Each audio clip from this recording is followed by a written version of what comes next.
আপনারা আমার বাবার জানাজার অংশ নেওয়ার জন্য সবাই আসছেন। আজকে এখানে শুধু জানুয়ারি ইউনিয়ন নয়, সারা মনিরামপুর থানা থেকে আগত মানুষ আসছে। গতকালকে জানাজা হয়েছে, প্রথম জানাজা। আমি দেশের বাইরে ছিলাম ব্যবসায়িক কাজে, কালকে অংশ নিতে পারি নাই। যশোরের নেতৃবৃন্দ, ঢাকা কেন্দ্র নেতৃবৃন্দ সবাই ছিল, আমার সাথে দেখা হয় নাই। আমার সাথে ভাইয়ের কথা হয়েছে কাল রাত্রে। তো আজকে বলছি যে যান, আপনারা জানাজা শেষ করেন, ঢাকার মাটি দিয়ে দেন আজকে।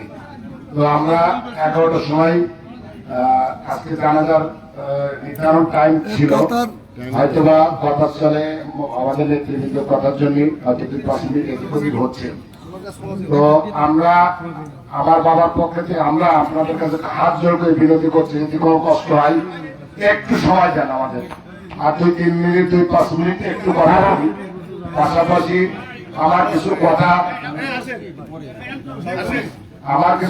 আছে।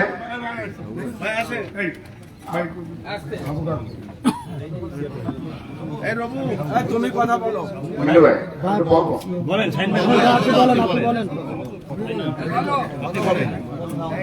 আমি যশোর নেতৃবৃন্দের দৃষ্টি আকর্ষণ করছি। আমার সিনিয়র ওনারা, আমার ময়মুরব্বী বাবাজন, আমার পরিবার আজকে অসহায় হয়ে গেছে। আমার পরিবারের মধ্যে আপনাদের থাকা লাগবে, ছেলে কি করবেন বলেন। আমার পরিবার আজকে অসহায়, আমার চাচারা কেউ নাই। যাই হোক, আজকে আমার বাবা এখানকার রাজনীতি করছে, ইউনিয়ন পরিষদের চেয়ারম্যান ছিল, হাই স্কুলের হেডমাস্টার ছিল। তার কথায় রাজনৈতিক ভাবে, তার শিক্ষাগত ভাবে কোনো যদি ভুল ত্রুটি হয়ে থাকে, আপনারা দয়া করে আমার বাবাকে ক্ষমা দৃষ্টিতে দেখবেন। আমার বাবা কেমন লোক ছিল আপনারা সবাই জানেন।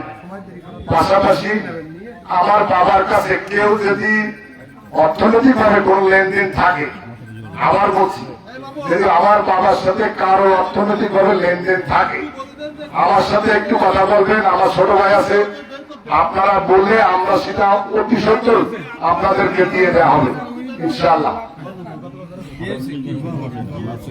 পাশাপাশি আমার বাবার জন্য সবাই দোয়া করবেন।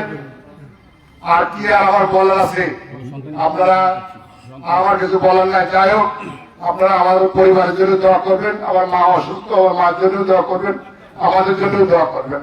আল্লাহ যেন আমাদের সহায় হন। আসসালামু আলাইকুম ওয়া রাহমাতুল্লাহ। আসলে আমি ক্ষমা চেয়ে নিচ্ছি যে 10টা 11টায় জানাজার টাইম ছিল, আমরা হয়তো 5 মিনিট বেড়ে গেছে। সবাই তো মুসাফাইকে ভালোবাসেন, কাজেই আপনারা 2-5 মিনিট এদিক ওদিক হয়েছে, আপনারা ক্ষমা সুন্দর দৃষ্টিতে দেখবেন। এবং অনেক নেতৃবৃন্দ এসেছেন, আমি অনেক নেতৃবৃন্দ এসেছেন, তাদেরকে ধন্যবাদ জানাই যে আজকে আমাদের মুসাফাই জানাজা এসেছেন। তাদেরকে বক্তব্য দিতে পারি না বলে তাদের কাছে ক্ষমা চেয়ে নিচ্ছি। এবার বক্তব্য রাখছেন যশোর জেলা বিএনপির সুযোগ্য সভাপতি জনাব সৈয়দ অ্যাডভোকেট শামীম হক শামু ওনার বক্তব্য রাখছেন।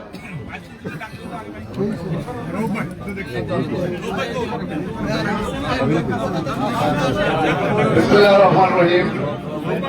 আজকে আমাদের সকলের প্রিয় নেতা, আপনাদের চালুয়াটি ইউনিয়নের মাটি মানুষের নেতা জনাব মোহাম্মদ মুসা, তিনি একজন শিক্ষক ছিলেন, দীর্ঘদিন যাবৎ শিক্ষকতা পেশায় দায়িত্ব পালন করছেন। ইউনিয়ন পরিষদের তিনি চেয়ারম্যান ছিলেন, তিনি উপজেলা 3 বার চেয়ারম্যান ছিলেন, আপনাদের ভোটে নির্বাচিত হয়েছিলেন।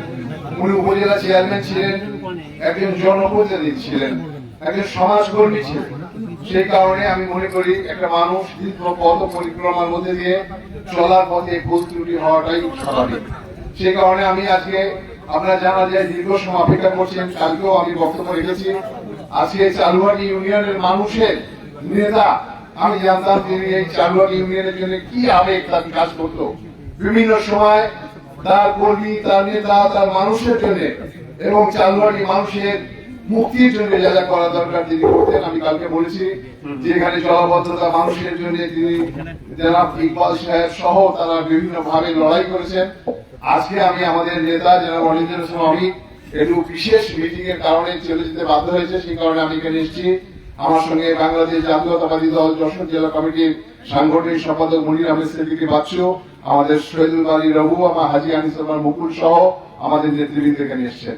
আমরা আপনার কাছে জেলা বিএনপির নেতা হিসাবে আমার একজন নেতা, এবং আমি বিশ্বাস করি আমি তার জন্য, তিনি যখন উপজেলা নির্বাচন করেছিল তার জন্য আমি এখান থেকে হরিরামপুর থেকে গ্রেপ্তার হয়েছিলাম। আমি 1 বছর অন্তরীণ ছিলাম আমার মুসা ভাইয়ের জন্য। মুসা ভাইয়ের প্রতি আমার একটা দারুণ দুর্বলতা ছিল। আজকে আমি বলি যে আপনারা এই চলার পথে মানুষটা যদি কোনো ভুল ত্রুটি হয়ে থাকে, আপনার এলাকার মানুষ হিসেবে তাকে ক্ষমা সুন্দর দৃষ্টি দেখবেন। আমি জেলা বিএনপির পক্ষ থেকে তার একজন কর্মী হিসাবে তার জন্য আপনাদের কাছে সকলের কাছে জোর হাত ক্ষমা প্রার্থনা করছি। তাকে ক্ষমা করে দেবেন, তার জন্য দোয়া করবেন, সে যেন জান্নাতের সর্বোচ্চ মাকামে প্রতিষ্ঠিত হতে পারে, আল্লাহ যেন তাকে কবুল করে নেয়, সেই ব্যাপারে আপনারা সকলে দোয়া করবেন। আপনাদের সকলকে সুস্বাস্থ্য মঙ্গল কামনা করে আমি কথা শেষ করছি। আল্লাহ সবাই মুসা ভাইয়ের জন্য দোয়া করবেন। আসসালামু আলাইকুম ওয়া রাহমাতুল্লাহ। মাদারীনগর মাদ্রাসা আজকে দোয়া হবে, সেই কারণে উনি আসসালামু আলাইকুম। আমরা সবাই ভালো আছেন। আমরা আজকে মাদারীপুর মাদ্রাসায় মাটির পাত মুসাফার জন্য আমরা খাস ভাবে দোয়া করবো, আল্লাহ তাআলা যেন তার জান্নাতবাসী করেন। আমরা সবাই উপস্থিত হবেন।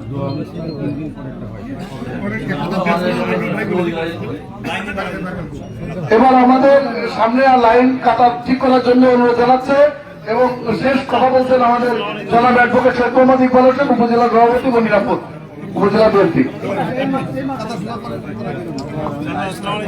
আউযু বিল্লাহি মিনাশ শাইতানির রাজিম। সম্মানিত মুসলিম ভাই, আসসালামু আলাইকুম। আমাদের যশোর জেলা বিএনপি সংগ্রামী সভাপতি সহ অন্যান্য গুরুত্বপূর্ণ নেতৃবৃন্দ আছেন, অন্যান্য রাজনৈতিক সংগঠনের নেতারা আছেন এবং পরিবারের সদস্য বৃন্দ। এই তার খুলে গেছে মনে হয়।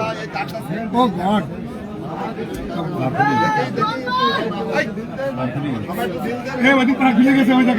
মাইকের তারটা ঠিক করো।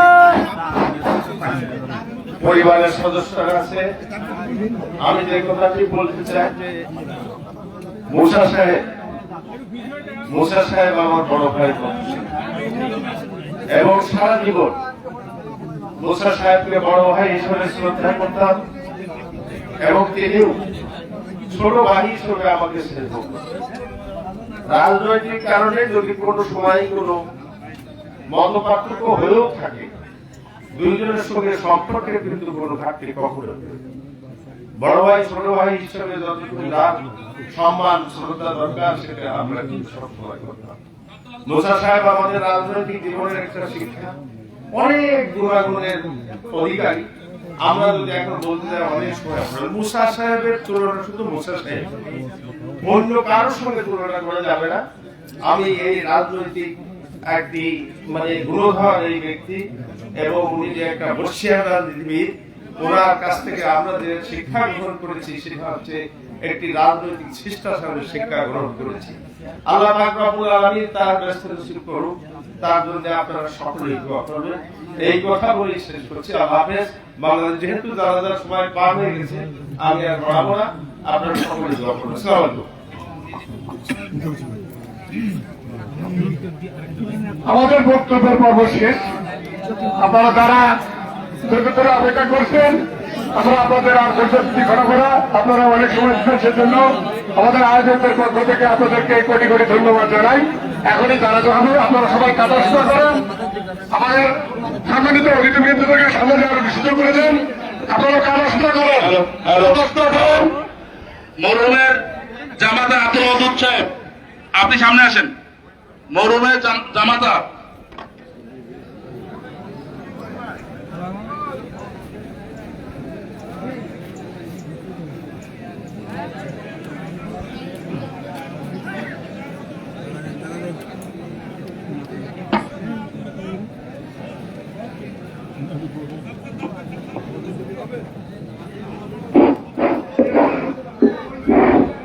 আমাদের অনুতমাই আমাদের নেতা জনাব মোহাম্মদ মুসা সাহেবের একমাত্র দামাই জনাব ওয়াদুদ সাহেব সঙ্গে আসছেন।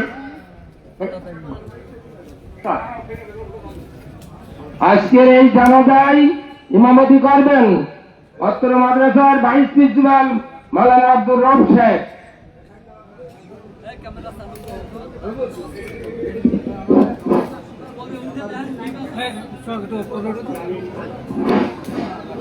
Hello hello hello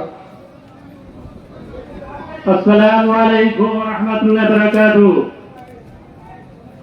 أعوذ بالله من الشيطان الرجيم. بسم الله الرحمن الرحيم. الحمد لله رب العالمين والصلاة والسلام على رسوله الكريم وعلى آله وصحبه أجمعين. أما بعد. بسم الله الرحمن الرحيم. إذا جاء أجلهم لا يستغفرون ساعة ولا يستقدمون. صدق الله العظيم. সম্মানিত মুসল্লিয়ান কিরাম, আমরা দীর্ঘক্ষণ অনেক আলোচনা পর্যালোচনা করেছি। আমাদের এই শ্রদ্ধেয় বড় ভাই উনি কোন পর্যায়ের লোক ছিল এটা কারোর অজানা কিছু, ওই আলোচনার দিকে যাব না। উনি যে আমাদের সকলের একজন অভিভাবক ছিলেন, আমরা সেই অভিভাবককে হারালাম। এখন সেই অভিভাবক আমাদের অপরণীয়। আমি বিনীতভাবে অনুরোধ করব, তার পরিবারের সদস্য যারা রয়েছেন, এখনো তার যোগ্য সন্তানেরা রয়েছেন, তারা যেন সেই অনুরোধটা পূরণের জন্য আন্তরিকভাবে চেষ্টা করেন। আল্লাহ তাআলা তাদের সেই তৌফিক এনায়েত করুন। সকলে বলুন আল্লাহুম্মা আমিন। সাথে সাথে আমি বলব, মানুষ মারা গেলে আল্লাহ পাক রব্বুল আলামিন পৃথিবীতে তার চলার মধ্যে অনেক ত্রুটি বিচ্যুতি হয়। একটা হলো হকুল ইবাদ, হকুল্লাহ, আল্লাহ তাআলার হক যেগুলো রয়েছে, যদি মানুষ সেগুলো না পালন করে আল্লাহ তাআলা ইচ্ছা করলে তাকে ক্ষমা করে দিতে পারেন। কিন্তু হকুল ইবাদ যেহেতু তার দীর্ঘ জীবনব্যাপী অনেক মানুষের সাথে আর ওঠা বসা চলাফেরা, এই চলার পথে হয়তো অনেকে রাজনৈতিক পরিমণ্ডল এসে অনেকের সকল ইবাদত হয়তো নষ্ট হয়ে যেতে পারে। তো আমরা সকলে তো চাই আল্লাহ তাআলা তার দরবারে জীবনটা সুখময় করুক, এইটা কামনা করি কিনা? আমরা সকলে তো চাই সে জান্নাতবাসী হয়ে যাক, সে জান্নাতবাসী হয়ে যাক, এইটাই তো আমরা সকলে কামনা করি। যদি আমরা মনে করেন সেইটা কামনা করি, আমি বিনীতভাবে অনুরোধ করবো আমার বড় ভাইয়ের পক্ষ থেকে, আপনারা হকুল ইবাদ যদি কারোর কোনো হক তিনি নষ্ট করে থাকেন, যারা অবস্থায়